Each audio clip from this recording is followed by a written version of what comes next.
이번 영상은 20세기 초 혼란스러웠던 제정 러시아를 자신의 손아귀에 쥐고서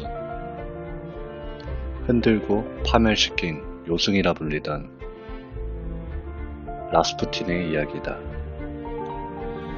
당시 제정 러시아는 로마노프 왕조가 이끌고 있었으며 마지막 황제인 니콜라이 로마노프가 즉위하고 있었다. 니콜라이 황제는 인간성이 매우 좋으며 덕목 있는 사람으로 정평이 나 있었으나 그와 별개로 국정 능력은 최악을 보여주었다. 그러하기에 당시 러시아 제국의 상황은 혼란스러웠으며 농민들의 삶 또한 비참하게 그지없었다. 로마노프 황제 일가에는 딸만 넷이었고 염원하던 후계를 위해 아들을 낳았으나 아이러니하게도 유럽 왕가의 저주이자 영국의 빅토리아 여왕 때부터 시작된 혈우병이 여성이자 보인자인 공주들과는 다르게 남성인 알렉사이 왕자에게는 발병이 시작된 것이었다. 당시 혈우병은 연구가 제대로 되지도 않았던 병으로 작은 충격에도 출혈이 시작되며 혈액이 응고되지 않아 사망에까지 이르는 무서운 병이었다. 제국 내 수많은 의사들이 달라붙었지만 상태만 악화될 뿐 그렇게 의술로는 치료가 힘들어 종교의 힘으로 치료하고자 모든 성직자들을 불러들여 치료하게 했으나 진전이 없었다. 그리고 당시 떠오르던 수도승 라스푸틴이 궁궐에 입성하게 된다. 놀랍게도 라스푸틴은 그동안 누구도 해내지 못했던 알렉사이의 상태를 호전시켰으며 활동적인 상태까지 이끌어내는 데 성공한다. 그리고 이제부터 라스푸틴의 진정한 이야기가 시작된다. 라스푸틴은 사실 정식적인 수도승은 아니었다. 평범한 시골 집안에서 태어난 그는 평범한 가정을 꾸리고 음주 가무를 즐기며 사는 한량 같은 인생을 보내던 사람이다.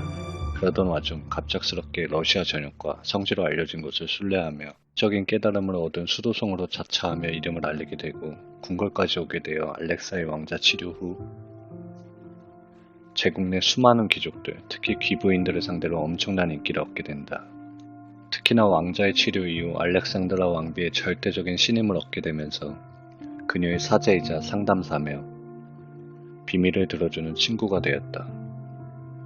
사실 라스푸틴에게 빠진 추종자 대부분은 여성으로 그의 솔직한 성격과 최면술 능력, 특히나 이야기를 들어주고 이해하며 다독여주는 솜씨에 속수무책으로 빠져들게 되었고 왕비를 필두로 수많은 귀부인들이 라스푸틴에게 의존하게 되었다. 마치 요즘 사람들이 정신과 의사나 상담사에게 의지하는 것처럼 말이다. 라스푸틴은 황제 일가를 책임지는 인물이 되었고 자연스레 황제와 총리 사이에서 나란히 영향력을 발휘하는 인물이 되었다.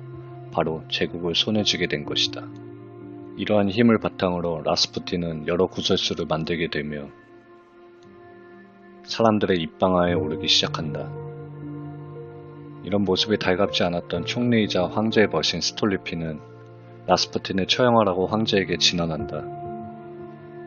아내가 푹 빠져있고 아들의 건강도 달려있기에 거부하나 스톨리핀의 의견 또한 묵살할 수만은 없기에 라스푸틴을 그의 고향으로 유배 보내버리는 나름 양쪽 있는 균형 있는 처사를 내린다. 라스푸틴은 집으로 돌아와 지내는 와중에 한 여성에게 칼로 테러를 당하나 목숨은 건지게 된다.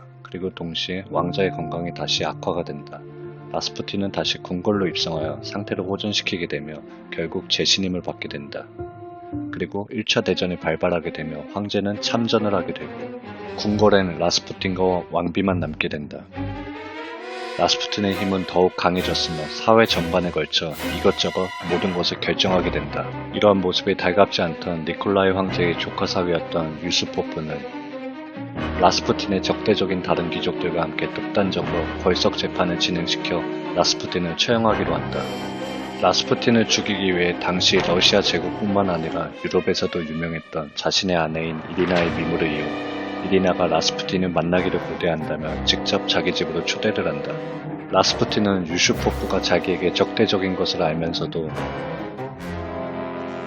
절세미녀 이리나를 만나기 위해 제 발로 찾아간다. 그러나 라스푸틴 환영 만찬 후엔 이리나는 없었다. 그녀는 크림에서 휴가를 보내고 있었고 이리나가 없는 걸 알게 된 라스푸틴은 실망을 하며 만찬에 참여를 안 하려 하나 주위 귀족들의 거듭된 요청에 만찬에 참여하게 된다. 유슈포프는 먼저 포도주에 청산가리를 섞어 라스푸틴에게 마시게 하나 어찌된 영문인지 라스푸틴은 멀쩡하며 전혀 반응이 없었다. 유슈포프는 새벽에 몰래 권총을 가지고 와 라스푸틴을 향해 발사를 하고 라스푸틴은 가슴에 총알을 맞고 쓰러지게 된다. 드디어 라스푸틴을 죽이게 됐다는 생각에 기뻐했으나 잠시 후 쓰러졌던 라스푸틴은 홀로 일어나 도망을 치게 되고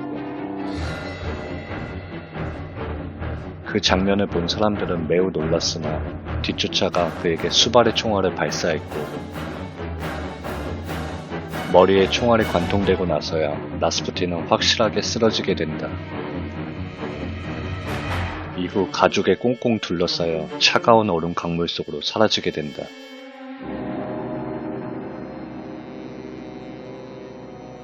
신기한 건 라스푸틴이 죽기 얼마 전 황제에게 했던 말 중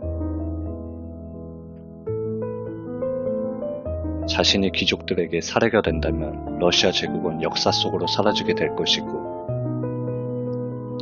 또한 왕족 일가 모두 비참한 최후를 맞이하게 될 것이며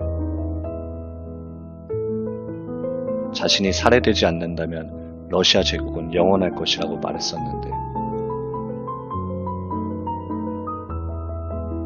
라스푸틴이 죽은 후 정확히 2년 뒤 러시아 혁명이 일어나 러시아 제국은 무너지고 세계 최초의 공산주의 국가인 소비에트 러시아가 탄생하게 된다. 또한 로마노프 황제와 왕비 그리고 왕자와 공주들 모두 한방에서 처형되었다. 평범한 농민에서 황제 일가를 손에 쥐고 제국을 흔들었던 요승 라스푸틴. 만약 라스푸틴이 죽지 않았더라면 러시아 제국은 정말 영원했을까?